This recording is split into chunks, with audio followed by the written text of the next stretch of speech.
Oi, gente, bom dia, ou boa tarde, ou boa noite, né, dependendo do horário que você estiver assistindo essa aula, ou do horário que essa aula for vir a ser postada.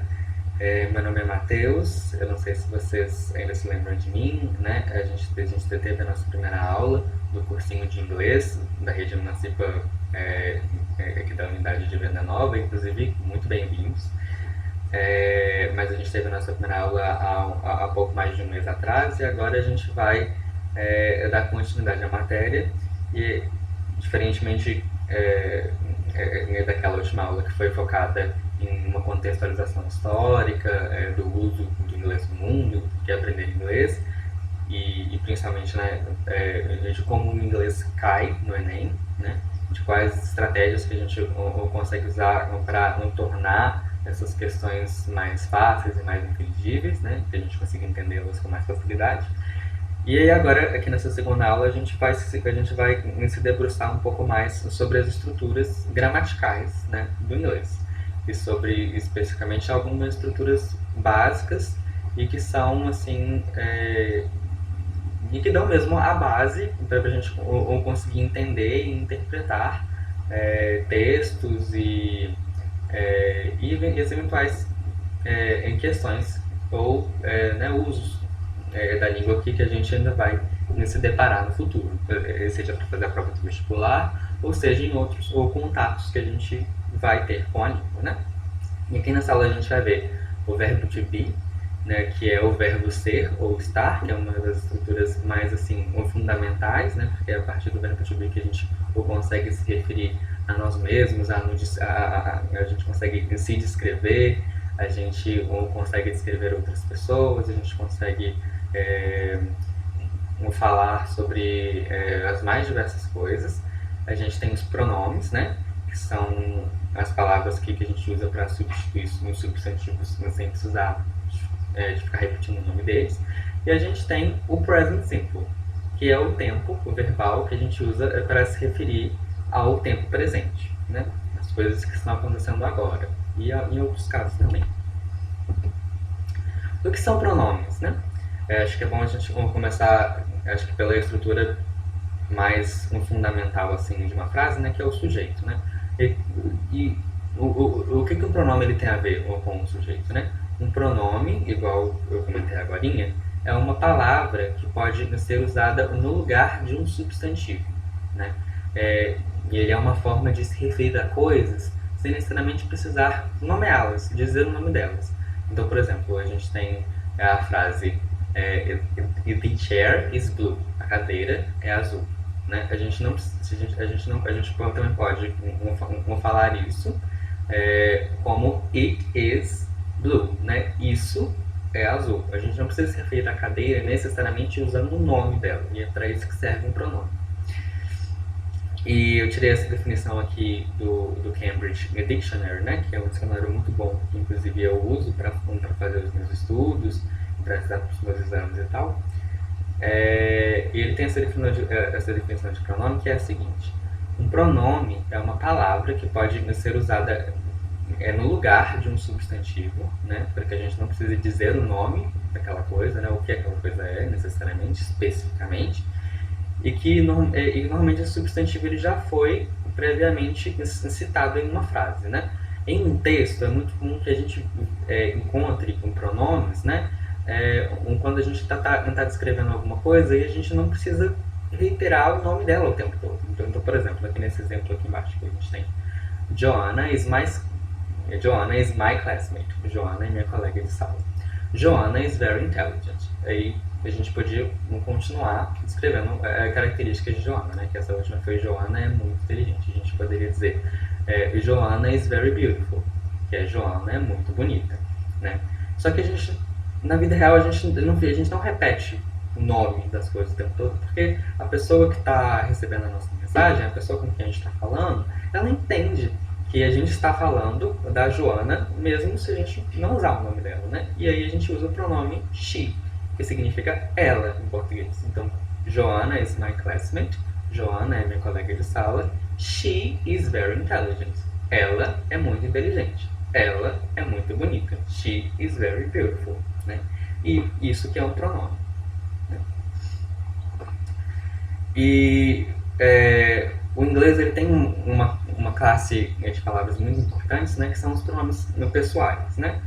E que são os mesmos, que são os mesmos não, mas que é o mesmo esquema, de certa forma, do português, né? Que a gente tem o eu, tu, eles, elas, isso. E aí a gente tem os pronomes de sujeito, que são exatamente esses. O que são os pronomes de sujeitos, né? Os subject pronouns. Os subject pronouns, eles são os pronomes que são utilizados para se referir a um sujeito de uma frase, especificamente a um sujeito de um verbo, né? A gente aprende, a gente sabe do português que um verbo normalmente é uma palavra que indica ação, estado, ou sentimento, né? E que normalmente esse verbo ele é executado por alguém. É sempre alguém que sente, é sempre alguém que faz aquela ação, é sempre alguém que está naquele estado, né? E os subject pronouns eles têm exatamente essa função, né? E exatamente por eles executarem a ação do verbo, eles serem o sujeito do verbo, eles, numa estrutura como frasal, é muito fácil de identificar eles, porque eles se apresentam sempre antes do verbo principal, né? E aí, por exemplo, a gente tem aqui uns exemplos aqui embaixo, né? A gente tem esse primeiro aqui que é o I love you. Eu amo você. A gente tem aqui um verbo, que é o love, que é o verbo amar, né? E a gente tem o eu amo você. Igual a gente estava falando aqui em cima agora, um verbo, normalmente, ele precisa ser executado por algum sujeito, né? E aqui no inglês, esse sujeito é o I. Então é I love you. Quem ama? Who loves? O I que ama. E o you? O you é um objeto aqui nessa frase. Ele é o sujeito a que o verbo se refere, né? É o objeto do verbo, né? É de quem ou para quem esse sujeito está falando, né? I love you. Eu amo você. E aqui a gente tem, aqui nessa tabelinha, os subject pronouns no inglês, né? Que são muito parecidos com os do português, exceto que a gente tem aqui o pronome it, que a gente vai abordar ele com mais calma daqui a pouco, né? Aí a gente tem o I, que significa eu, a gente tem o you, que significa você, ou no caso se a gente for abordar as estruturas do português mais corretamente, né? Seria o tu, né? A gente tem o he, que é o ele, a gente tem o she, que é o ela, e a gente tem o it, né? Que nesse caso, o he, she, it, eles são a mesma pessoa do discurso, né? Que é o ele e ela. Só que, diferentemente da língua portuguesa, o inglês ele tem um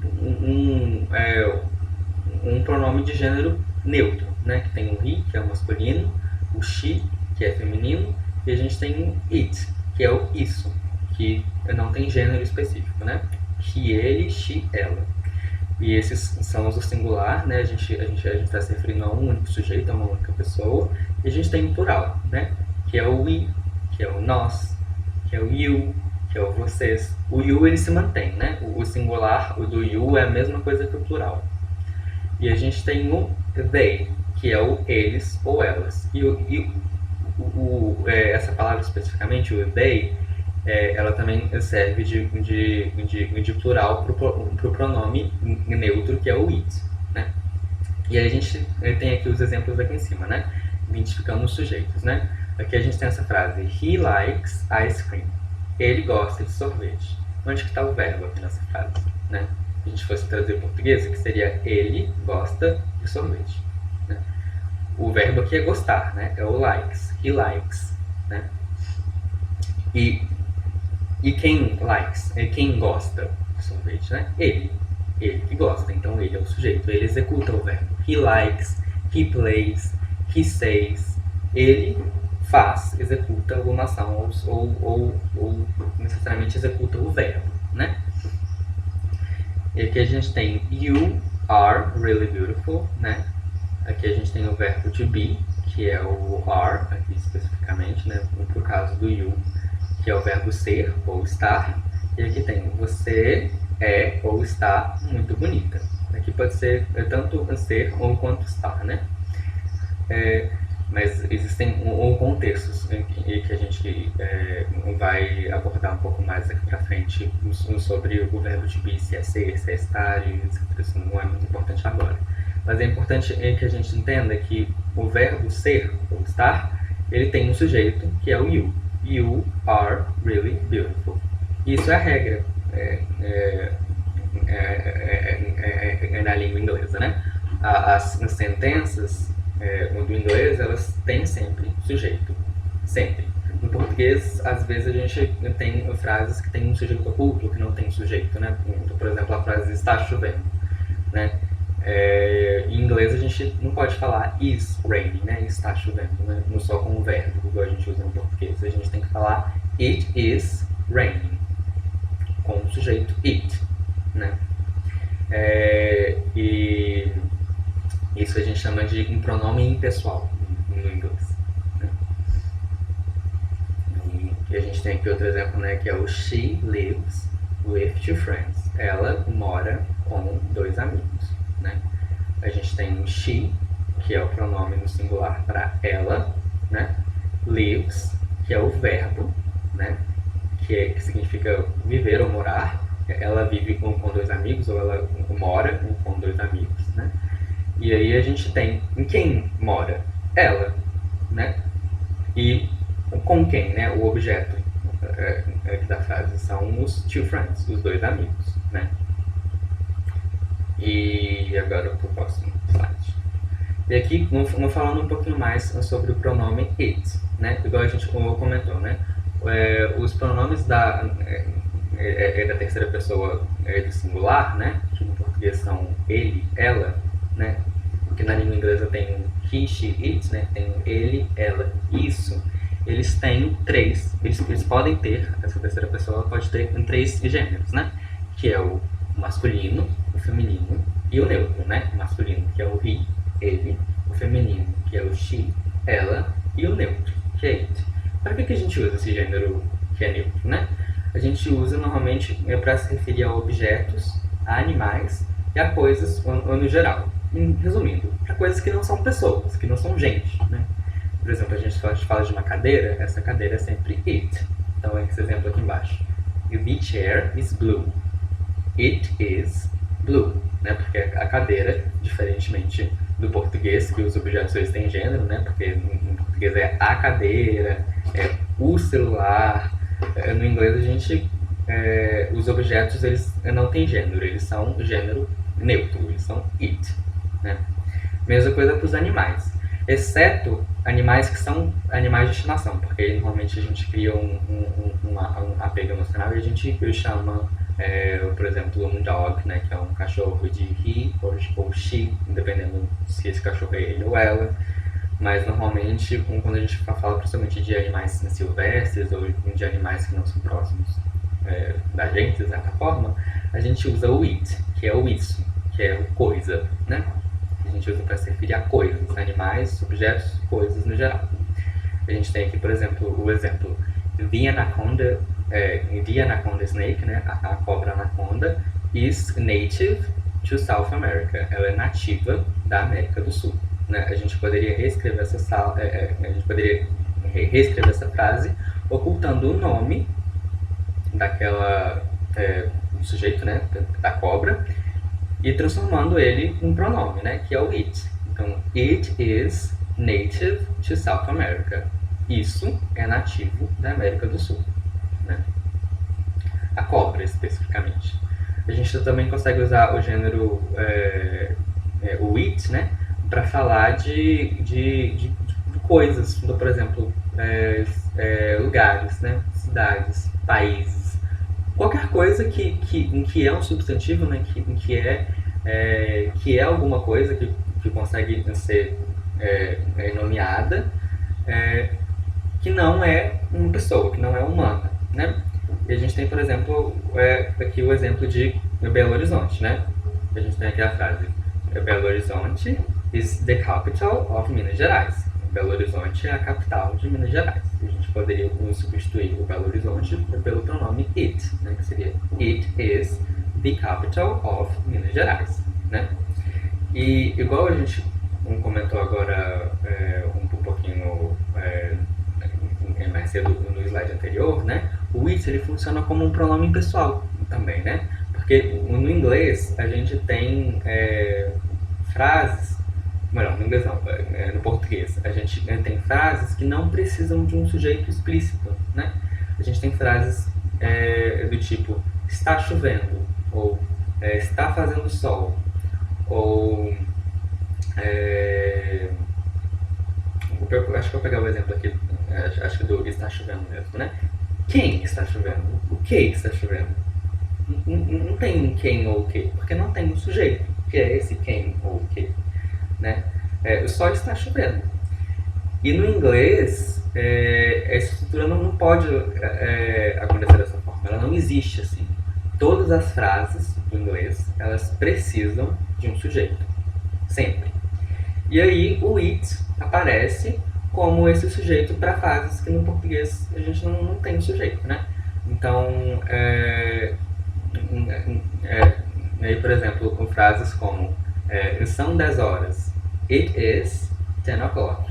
É muito comum de pessoas que estão aprendendo inglês e que não sabem o verbo to be, né, que é o verbo ser ou estar, né, eles falam são 10 horas, que elas falem essa frase sem sujeito, né? Is 10 o'clock. Mas só que isso não existe. Essa frase está gramaticalmente equivocada. O correto seria it is 10 o'clock, né? Assim, ela não existe aqui no contexto especificamente que a gente está aprendendo a estrutura da língua. Porque, né, igual a gente comentou aí na última aula, eu tenho certeza que uma pessoa que escutasse is 10 o'clock ela conseguiria entender a mensagem, conseguiria entender que você está falando que são 10 horas, tá? Só que aqui no caso especificamente em que para o contexto acadêmico e de prova, a gente precisa ter uma noção mesmo de como as estruturas funcionam segundo a norma padrão, né? A gente tem um exemplo aqui da chuva de novo.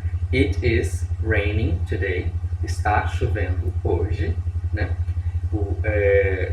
No português a gente não tem um sujeito, né? Isso está chovendo hoje, a gente não fala isso, a gente fala está chovendo hoje. A gente tem outros exemplos, por exemplo, it is hot in here. Está quente aqui, né? A gente tem, por exemplo, it is Tuesday today. Hoje é terça-feira, né? E aí eu acho que conseguimos resumir bem esse conteúdo, né? E a gente tem outro tipo aqui de pronome, né? Em que no caso aqui dessa aula eu só vou focar em dois, né? Que são os pronomes de sujeito e os pronomes de objeto, porque a gente tem muita coisa para ver. E o que são os objective pronouns, né? Os pronomes de objetos, né? Se a gente for ver essas frases aqui anteriores, né? A gente tem aqui, por exemplo, essa primeira frase, acho que é a mais básica, I love you, né? A gente tem aqui dois pronomes, né? Não sei se vocês viram, né? Aqui tem o I e aqui tem o you, né? O I é aquele que love, é aquele que executa a ação. E o you é aquele que recebe a ação do verbo, né? A quem o verbo se refere, né? A gente tem quem ama o que, né? O object pronoun, que é o you, o que, ele é exatamente o que, ao que o verbo se refere, né? Aqui no segundo, por exemplo, he likes ice cream. He likes o que? Ele gosta do que? Ele gosta de sorvete, né? No caso aqui é um substantivo, que não é um object pronoun, mas é um objeto da frase, né? E aqui, voltando aqui para o exemplo, né? Então, eles exercem a função de objeto da frase ou especificamente de objeto do verbo, né? Se referem a quem ou o que vivencia a ação do verbo, né? E a maneira, assim, uma fácil e universal de identificá-los, né? É que os object pronouns, eles aparecem sempre depois do verbo principal, né? Exatamente aqui no caso do I love you, o verbo e ele aqui logo após, né? eu amo você. Quem ama, ama alguma coisa. E essa coisa é o objeto, né? E essa coisa é o you, né? Aqui a gente tem uns exemplos, por exemplo. Melhor, eu vou explicar isso primeiro, né? Os exemplos. Os exemplos não, quais são, né? A gente tem aqui os subject pronouns, em que a gente acabou de estudar ali em cima, e a gente tem aqui a versão desses nos sujeitos em objetos, né? A gente tem aqui, por exemplo, o I, que no objeto vira me. A gente tem o you, que continua a mesma coisa. A gente tem o he, que vira him. A gente tem o she, que vira her. A gente tem o it, que também é o mesmo caso do you, que continua a mesma coisa. A gente tem o we, que se torna us. A gente tem o you, que continua a mesma coisa. E a gente tem o them, que esse negócio assim, que é equivalente ao they. Equivalente não, mas aquele que vem do they, né? E para que serve isso aqui, né? Serve quando a gente quer se referir a essas pessoas, né? A ele, a ela, a eu, a você, na posição de objeto da frase, né? Então, por exemplo, esse segundo exemplo aqui. They talk to me. Eles falam comigo, né? Eles, aqui é o subject pronoun, é um sujeito da frase. O falar, que é o talk, é o verbo. E comigo é o object pronoun, né? To me. They talk to me. A gente não fala, por exemplo, they talk to I. They talk to me, porque aqui está na posição de objeto. A gente tem, por exemplo, aqui I like it. Eu gosto disso, de alguma coisa, do isso, né? E aqui o it é a mesma coisa, né? I like it. Você está aqui na posição de objeto. Quem gosta de alguma coisa, essa coisa é o it. A gente tem aqui, por exemplo, o she lives with them, que é aqui o mesmo exemplo do she lives with two friends, né? Ela mora com dois amigos. A gente conseguiria substituir aqui o two friends por um pronome. Qual que vocês acham que seria? Aqui nessa frase aqui específica, usando esses pronomes aqui, do sujeito mesmo. She lives with... Isso aqui a gente consegue identificar que é um they, né? Só que isso aqui está na posição de objeto, né? É a que o verbo se refere. Então, a gente fala them. She lives with them, que é a versão de objeto do pronome they, que são eles, né? Que é o plural aí da terceira pessoa, que é he, she, it, ele, elas, ou isso, e a gente tem o they, que é elas ou eles, né? E aqui a gente tem o último exemplo, né? He is in love with her. Her aqui se refere a she, né? Igual a gente está vendo aqui. Então, ele, inclusive aqui tem um errinho, se não corrigir, que é um is in love, né? Ele está apaixonado por ela. He is in love with her. Ele está apaixonado por ela. E que a gente tem o he, que é o sujeito, o is in love, que aqui serve a função de um verbo um pouco mais complexo, né? With her, né? Porque a gente tem o is, o verbo to be. E o her é o objeto dessa frase, é o objeto desse verbo, né? E aí o her se refere a she, né? Ele está apaixonado por ela. E aqui um exercício rápido, né? Pra gente aqui fazer junto, né? Complete the sentences below with the appropriate pronouns. Complete as frases abaixo com os pronomes apropriados, né? A gente tem a frase e a gente tem a tradução aqui logo embaixo, né? A gente tem aqui, por exemplo, você está muito atrasada. Nananã, are very late, né? E aqui a gente vê um verbo e a gente sabe que a gente aqui está falando de um pronome de sujeito, de um subject pronoun. E qual que é o subject pronoun que a gente usa para falar de você? É o you, né? Igual a gente viu aqui na tabelinha. You. Então, you. A gente tem aqui no número 2, né? Ele é professor de inglês. Nananã is an English teacher, né? E aqui a gente vê o verbo to be, né? Quem que executa esse verbo, né? E quem é um professor de inglês, né? Ele. E como que a gente fala ele? Com os pronomes do sujeito. He. Então é he is an English teacher. E aqui na mesma coisa no número 3. Ela mora em um apartamento, ou num apartamento, né? Nana lives in an apartment. Aqui o verbo lives, que é morar. Ela mora em um apartamento. E ela em inglês é she. Aí é a mesma coisa aqui. Aqui a gente tem um pronome aqui no plural, né? Ou como que é he, she, it aqui no plural, né? Que a gente acabou de ver, né? Eles ou conversam com ele ontem. Que é o eles. Talked to, conversam. Ou conversaram. Aqui seria o ele, né? Yesterday. Então seria they, que é o pronome no plural, né? Que aqui está no eles. Talked to.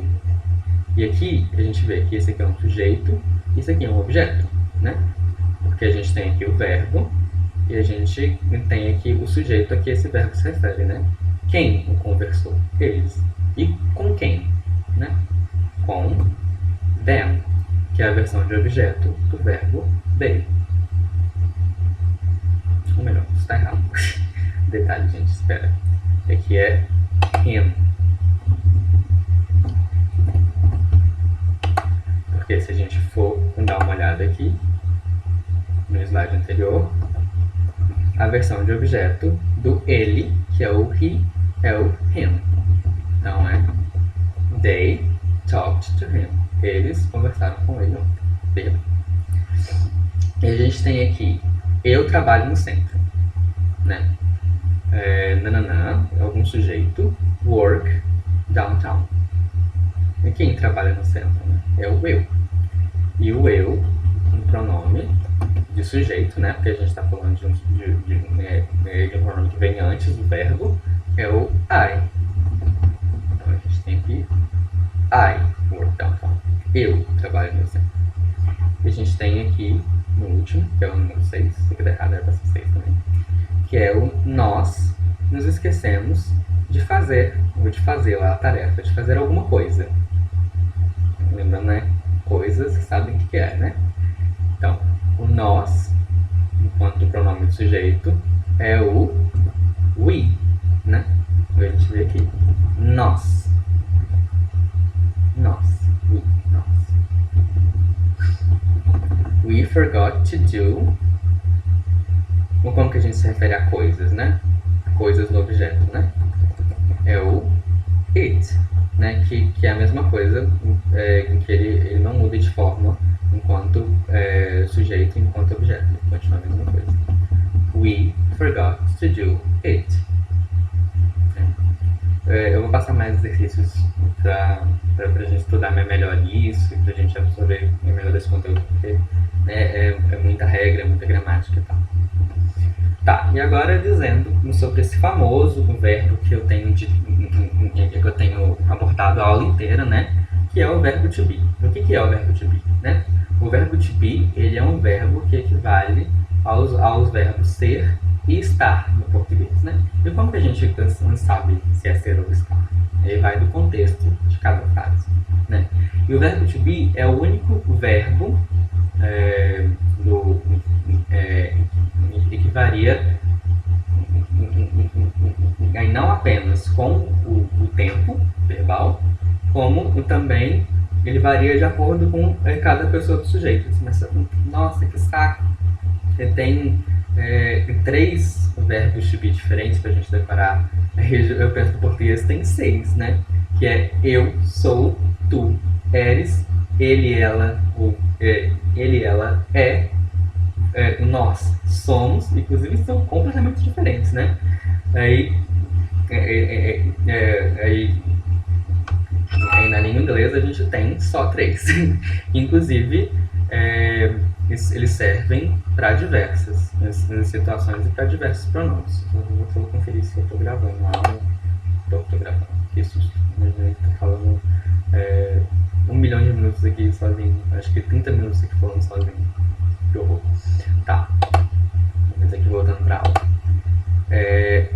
E aqui a gente tem o verbo to be, né, de acordo com cada pronome. Em cada pronome tem a sua conjugação correta, né, que não é cada um tem um necessariamente, mas eles variam de acordo com o pronome. A gente tem, por exemplo, I, e a gente tem o am, né, que é o ser ou estar do I. Então, por exemplo, I am Mateus, eu sou Mateus. I am a student, eu sou um estudante.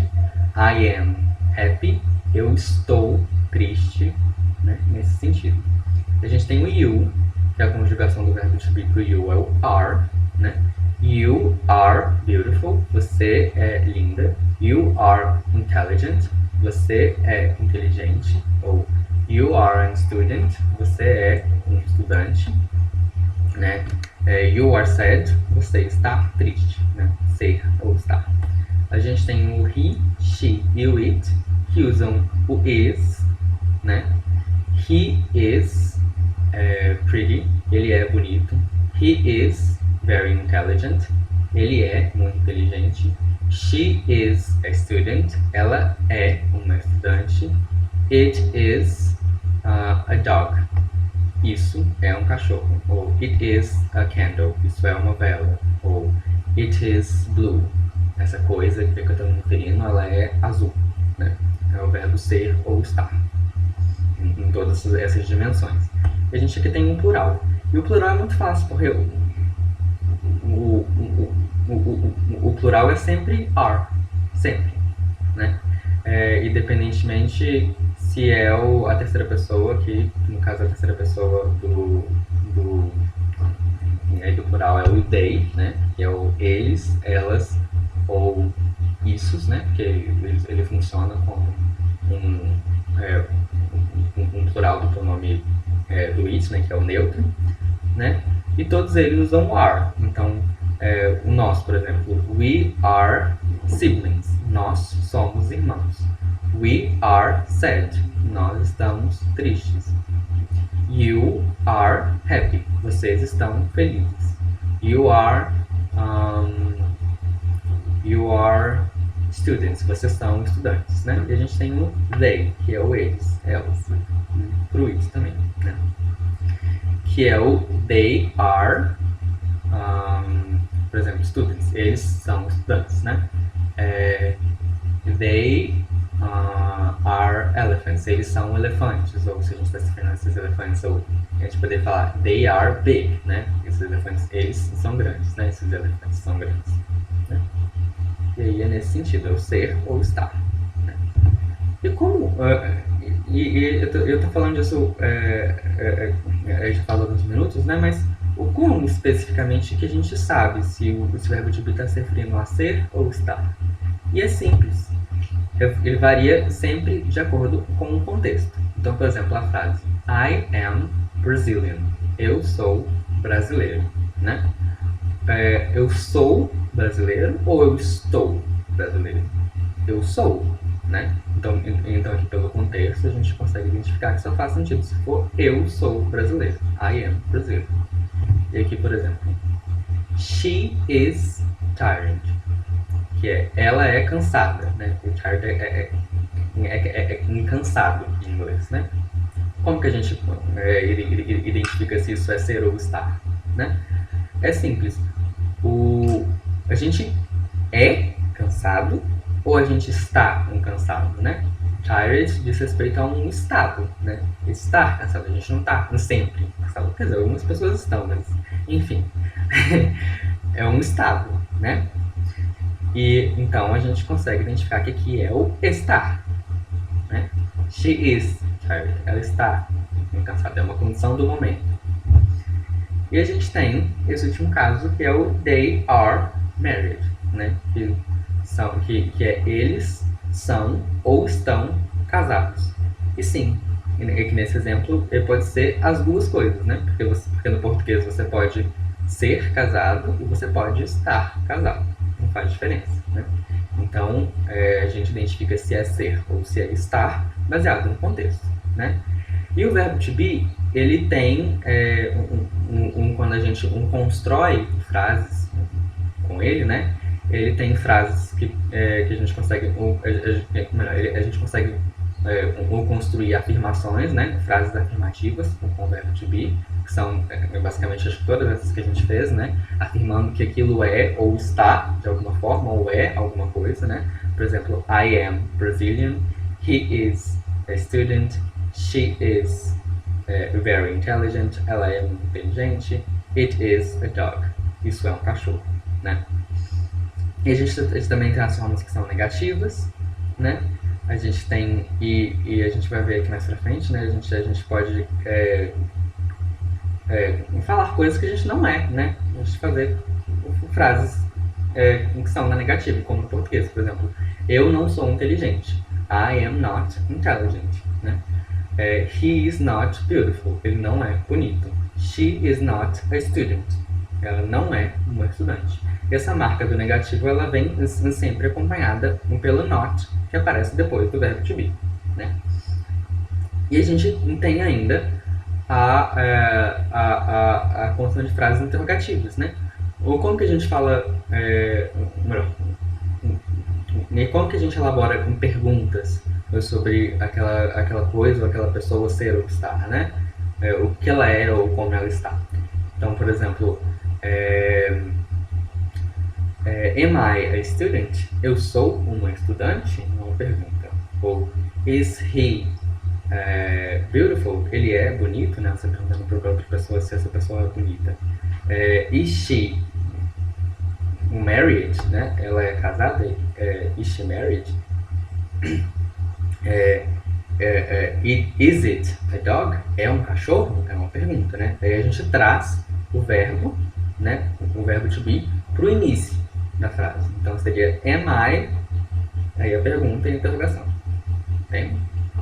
Aí é a estrutura. A gente vai ver, acho que cada uma dessas aqui ainda com calma aí. E para que a gente usa o verbo to be, né? A gente usa para descrever objetos de pessoas, né? Para descrever características daquelas pessoas, né? I am from Brazil, eu sou do Brasil. They are John and Liz, eles são John e Liz, né? Que no caso aqui é para identificar quem eles são, né? Não só descrever. E a gente tem o this chair is big, essa cadeira é grande, né? É uma descrição. A gente pode usar ele para expressar o tempo, idade ou lugar, né? E no tempo aqui é no sentido de clima, tá? Então, por exemplo, it is hot today, que é aquele exemplo de uma frase que no português a gente não usa o sujeito, né? Que o it ele serve de pronome impessoal, né? A gente tem o Mike is 7 years old, né? Ele tem 7 anos de idade, né? Quando a gente fala de idade, a gente usa sempre o verbo to be, né? I am 20 years old. He is 8 years old. She is 12 years old. Ela tem 12 anos, né? No caso do Mike aqui, ele tem 7 anos, né? Porque o 7 é 7. O Mike is 7 years old. E lugar, né? Lugar porque, né, o ser ou estar, né? O estar diz muito em relação ao lugar, né? We are in Brazil. Nós estamos no Brasil. We are in Brazil. E aqui a gente tem também aqui para informar horas, né? Então, por exemplo, a gente usa muito. E a gente usa o to be para a gente falar de horas na forma contraída. Que a gente, acho que é o próximo slide, inclusive, né? Alguns para frente, né? Que é a forma de contração, né? A gente não precisa escrever necessariamente o it is. A gente pode colocar um apóstrofo e colocar um s, que significa a mesma coisa. E a gente pronuncia it's, né? It's 11:05. São 11:05. Ou 5 é uma forma de dizer 05. Né? It's 11, 11, ou 5, 05. 11:05. Né? A gente também pode aqui dizer o it's 9:30. Half significa metade, né? Então é metade de uma hora depois das 9. Isso é confuso, isso não é muito importante. Isso é só um exemplo mesmo do verbo to be, né? Que são as 9:30, né? Que é 30 minutos, que é metade de uma hora após as 9. It is 9:30 ou it's 9:30. Aqui a gente usa o it's. a gente tem o it's 7 o'clock, né? São as 7 horas, né? A gente usou essa expressão aqui que é o o'clock para indicar horas exatas, né? It's 7 o'clock, são as 7 horas exatamente, né? It's 7 o'clock. E na negativa, né? Igual a gente comentou ali em cima, ali na tabelinha, né? A gente pode usar o verbo to be para dizer sobre coisas que a gente não é, né? Sobre coisas que a gente não é ou que a gente não está, né? Então, por exemplo, I am not a student. Eu não sou um estudante. I am, ou I'm, que é a forma contraída do I am. I'm a teacher. É a mesma coisa, é só uma abreviação, é a mesma coisa. She, no caso, o I am e o I'm, né? I am not a student, I am a teacher. Eu não sou um estudante, a negativa, né? Eu sou um professor. A marca principal aqui da negativa é sempre o acréscimo do not, né? Ele vem com uma marca de negação, necessariamente. Né? I am not a student. I am a teacher. O que a gente tem aqui? She is not from Brazil. Ela não é do Brasil.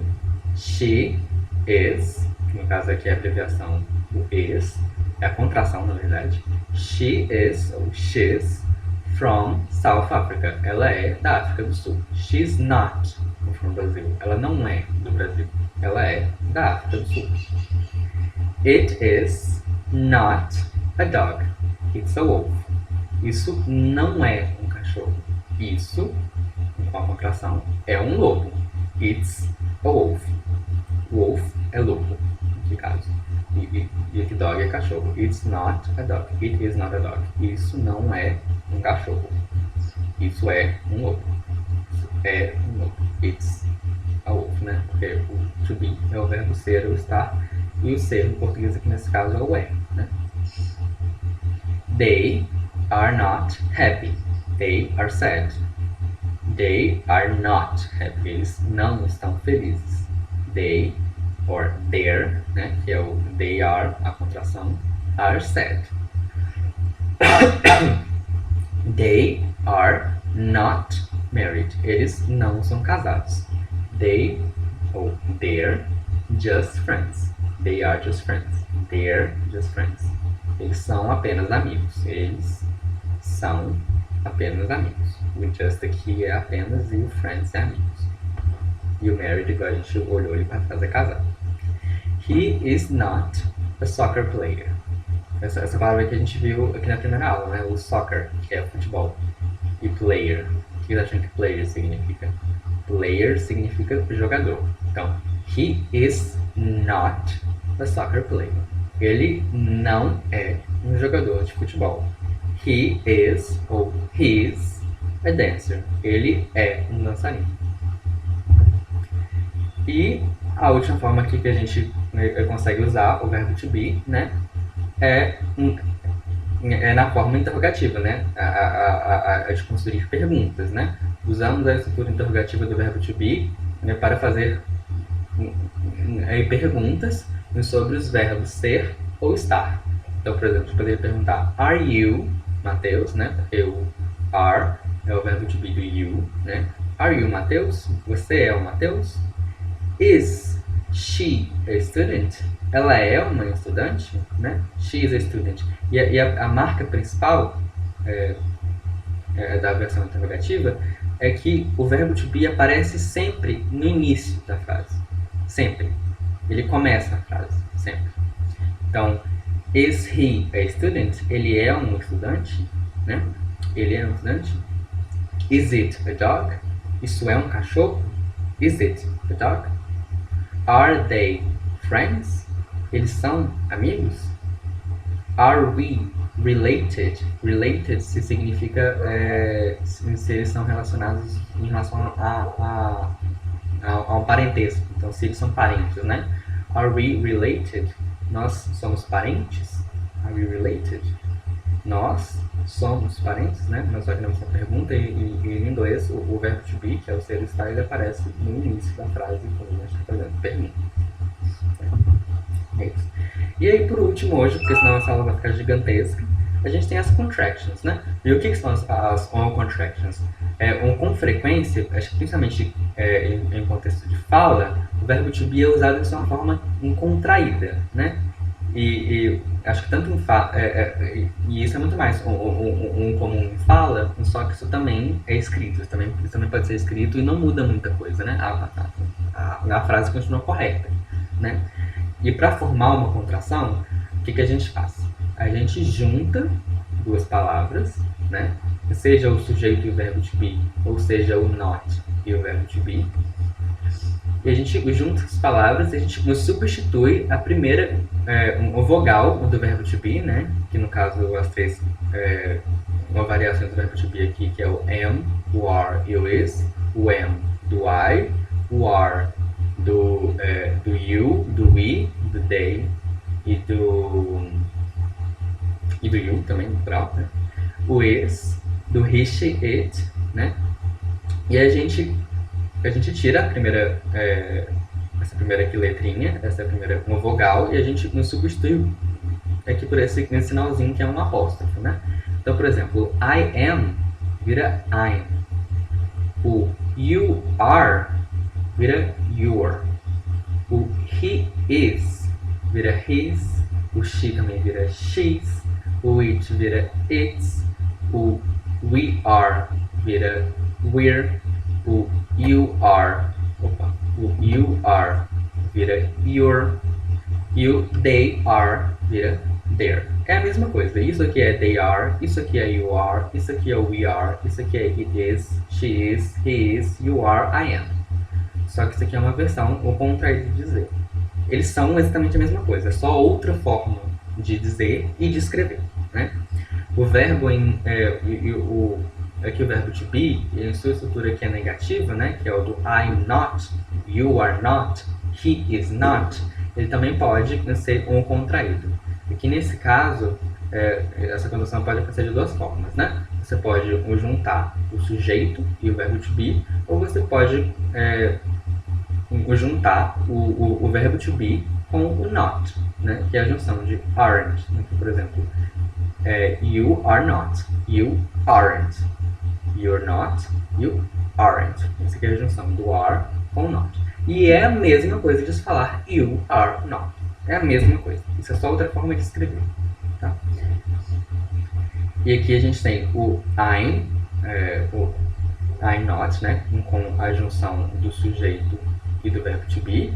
E no caso do I'm especificamente, a gente é que não existe um am't, né? Por exemplo, né? Uma junção de am com not. A gente não tem. Então, é sempre I am not ou I'm not. Né?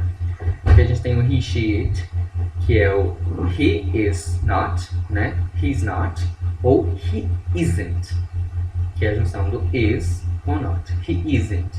He isn't a football player. Ou melhor, a football ou soccer player, né? Porque o football e o soccer são duas formas de se dizer futebol. He isn't a soccer player. Ele não é um jogador de futebol. He is not a soccer player. He is not a football player. A gente tem o she, que é a mesma coisa. She isn't. She isn't intelligent. She isn't beautiful. Ela não é inteligente. Ela não é bonita. She isn't. She is not. Ela não é. It's not ou it isn't, né? É a mesma coisa aqui. It's not, it isn't. É a junção do is com not. É a mesma coisa. É a junção aqui do are com not. You aren't. We aren't, né? Que é a junção do are com not de novo. E they aren't. É a mesma coisa. They are not. We are not. You are not. Né? E a última coisa que nós vamos fazer aqui nessa aula, porque a gente já tem aqui 48 minutos, inclusive isso aqui foi muito mais demorado do que eu planejei, né? Mas enfim, eu resolvi dar uma aula com muito conteúdo, deu nisso. E a última coisa que eu vou fazer aqui é uma coisa fácil, tá? A gente vai tentar usar o verbo to be para nos descrever. Nesses minutinhos aqui finais de aula, a gente vai, vocês irão aqui interromper o vídeo por uns 2 minutinhos e vão tentar descrever coisas sobre vocês mesmos usando o verbo to be. O que vocês conseguem dizer sobre vocês usando o verbo to be? Aí, eu vou esperar esses minutos aqui. Acho que já deu, né? No caso que vocês pausaram, mas enfim. E o que eu consigo dizer sobre mim aí, por exemplo, né? I am Mateus, por exemplo. Eu sou Mateus. I am not a soccer player. Eu não sou um jogador de futebol. I am ou I'm, igual a gente acabou de aprender a versão ou contraída, né? I'm 20 years old. Eu tenho 20 anos de idade, né? Eu poderia falar, por exemplo, I am not a tall person. Tall significa alta. Então, eu não sou uma pessoa, person, alta. Person é um cognato, né? Porque pessoa e person são parecidos. Então, essas palavras que são parecidas a gente aprendeu, acho que na aula passada, que são cognatos, né? Que são palavras em que são parecidas em muitas línguas, né? I am not, ou I'm not a tall person. Eu não sou uma pessoa alta. I am Brazilian. Eu sou brasileiro. I am not, or I'm not tired. Eu não estou cansado. I am studying psychology at UFMG. Eu estou, né? Eu estou estudando, studying. Study é estudar. Studying é a versão com ing no present continuous, que é a matéria das próximas aulas, né?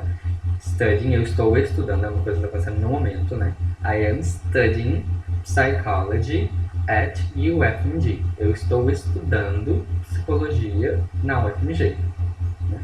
I am. Aqui o foco é o I am. Eu estou estudando.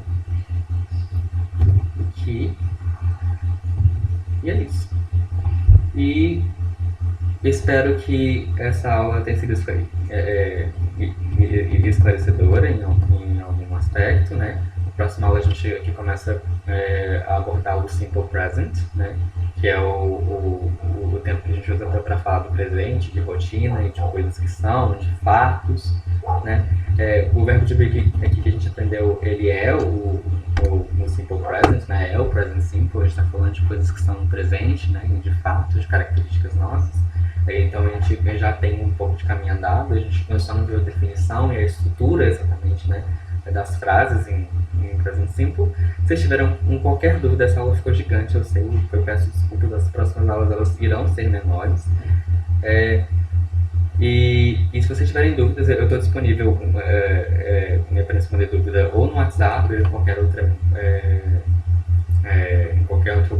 um veículo que vocês quiserem mandar. Eu posso dizer o meu e-mail e tal, ou colocar no Drive. As informações aqui da aula, o slide, a ementa, né, com o conteúdo em que a gente viu, e tudo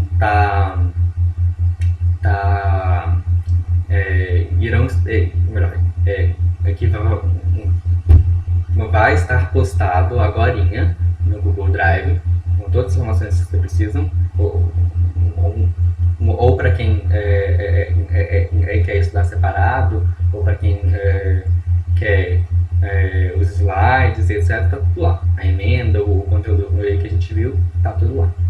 Exercícios em que eu vou passar também estarão todos lá. E é isso. Um abraço para vocês e até a próxima aula.